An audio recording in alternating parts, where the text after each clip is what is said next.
Materi kita hari ini adalah unsur intrinsik dalam teks fantasi dan menceritakan kembali isi cerita teks fantasi.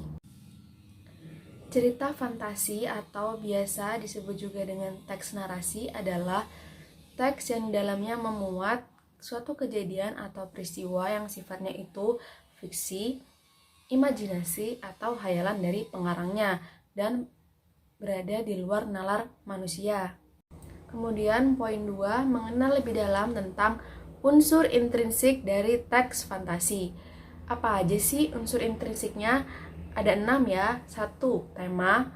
2. Tokoh dan penokohan atau perwatakan. 3. Alur atau plot. 4. Latar. 5. Sudut pandang. Dan yang keenam adalah amanat. Tema. Tema adalah pokok persoalan atau permasalahan yang ada dalam cerita.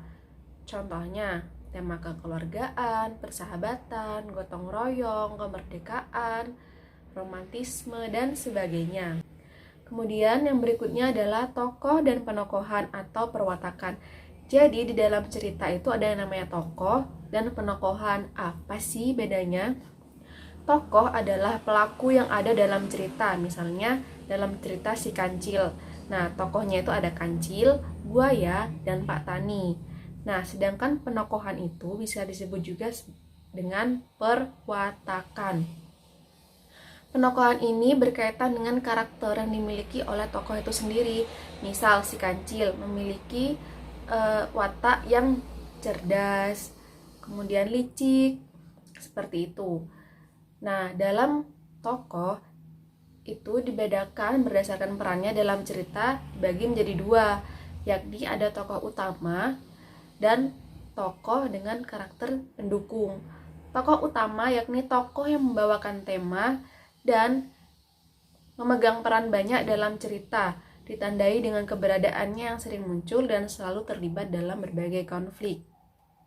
Kemudian, tokoh dibedakan berdasarkan karakter atau perilakunya, yaitu ada 2. Ada protagonis dan antagonis. Protagonis itu karakter tokoh yang baik, kemudian antagonis karakter tokoh jahat. Tetapi tidak menutup kemungkinan bahwa protagonis itu tidak selalu baik. Jadi intinya antagonis itu lawan dari protagonis. Kemudian karakter atau watak tokoh digambarkan oleh pengarang melalui berbagai cara, yakni ada 7. Yang pertama, tingkah laku.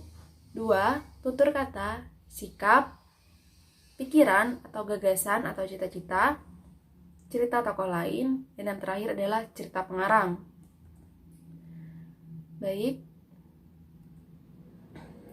Yang pertama A, tingkah laku. Contohnya, di siang terik, dia berjalan sendiri. Dengan gontai, ia gendong tas itu. Sesekali terlihat lagi bahwa ia menegur dan bahkan bertanya kepada orang yang dilaluinya. Setiap selesai ia bertanya, ia selalu menganggukkan kepalanya sebagai tanda terima kasih. Karakternya ramah. Kemudian kedua, tutur kata. Contoh, aduh mbak, saya minta maaf ya. Saya beneran tidak sengaja tadi menumpahkan minuman mbak. Kalau perlu saya belikan lagi yang baru. Bagaimana mbak? Saya benar-benar minta maaf. Nah, karakternya anak yang bertanggung jawab, jujur, dan mau mengaku kalau salah. Berikutnya melalui sikap. Contoh, Sandi melihat seorang anak yang dibully oleh teman-temannya. Kemudian Sandi merasa kasihan dan tidak tega melihat anak itu. Karakternya mudah iba, memiliki rasa peduli terhadap sesama. Yang keempat, melalui pikiran atau gagasan atau cita-cita. Contoh, sampai jauh malam Ian masih terjaga. Ia terus menguatkan hati.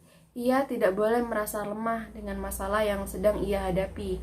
Ia harus tetap melangkah maju demi menggapai cita-citanya menjadi seorang dokter yang mampu menyembuhkan semua penyakit, memberikan harapan bagi masa depan yang cerah bagi masyarakat. Ian terus yakin bahwa ia pasti bisa melewati masalah ini. Karakter Ian tegar, teguh pendirian, pantang menyerah, dan memiliki rasa peduli terhadap sesama.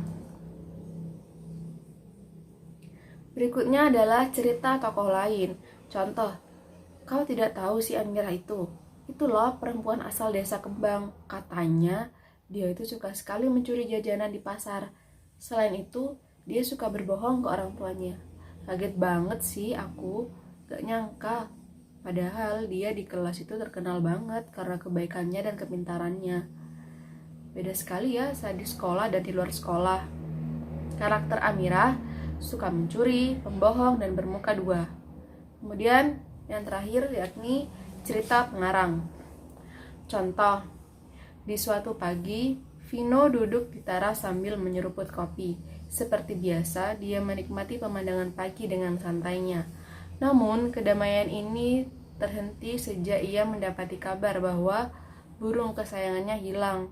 Mendengar kabar itu, dia mengerutkan keningnya, terlihat sekali dia sedang marah besar. Ia bergegas pergi ke rumah Anton dan menuduhnya sebagai seorang pencuri. Karakter Vino yakni pemarah dan suka menuduh tanpa bukti. Kemudian unsur intrinsik yang berikutnya adalah alur. Alur yakni rangkaian cerita atau peristiwa yang disebut juga dengan jalannya cerita. Alur dalam teks fantasi ini dibagi menjadi 3, yakni ada tahapan awal, tengah, dan juga akhir.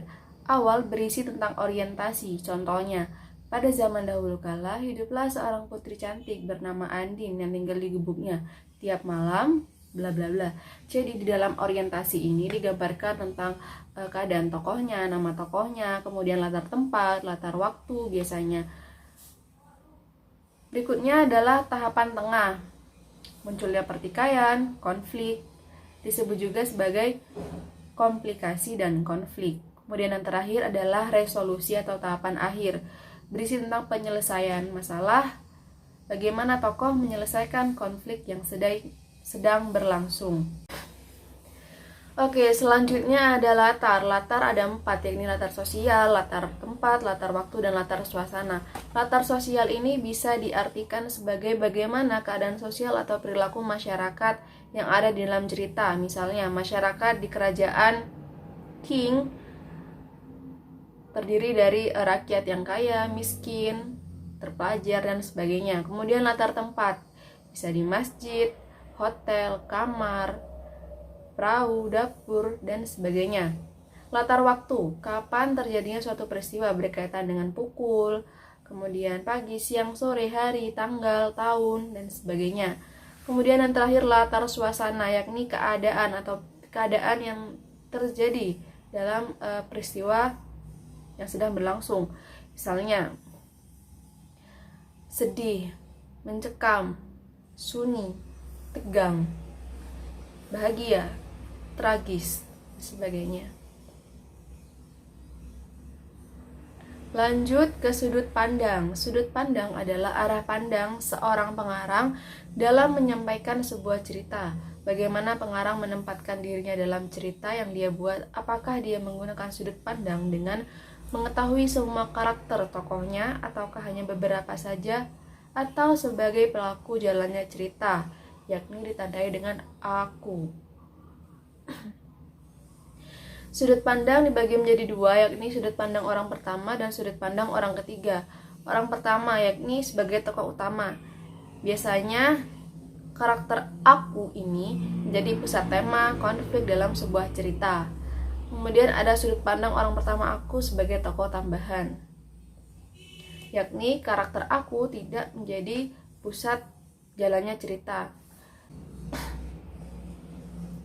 Kemudian sudut pandang orang ketiga ini dibagi menjadi 2. Ada satu yang maha tahu dan kemudian yang kedua adalah sebagai pengamat. Ya, yang maha tahu artinya pengarang itu mengetahui seluruh karakter, sifat, dan tokoh, pikiran, serta gagasan yang dimiliki oleh semua karakter. Sudut pandang orang ketiga ini ditandai dengan penyebutan nama, kemudian dia, mereka, ia, kalian, seperti itu. Kemudian sudut pandang pengamat terbatas pada beberapa tokoh saja. Penulis hanya mengetahui watak, karakter, isi pikiran, masa lalu, dan sebagainya hanya pada beberapa tokoh saja, tidak semua. Sekian. Oh ya, yang terakhir, amanat atau pesan moral. Jadi, pesan moral yakni pesan yang ingin disampaikan penulis kepada pembaca secara tersirat. Tersirat artinya tidak disampaikan secara langsung melainkan melalui cerita yang dituliskan. Contoh amanat cerita rakyat Malin Kundang. Jadilah anak yang berbakti kepada orang tua, jangan menjadi anak durhaka. Kemudian ada contoh amanat dari cerita rakyat Roro Jonggrang. Kita harus menepati janji yang kita buat kepada seseorang. Janganlah berjanji jika kita tidak bisa menepati, dan janganlah berbuat curang jika hanya ingin terlihat menjadi seseorang yang diterima oleh orang lain. Sekian materi hari ini. Terima kasih atas kesempatannya. Kurang lebihnya mohon maaf. Wassalamualaikum warahmatullahi wabarakatuh.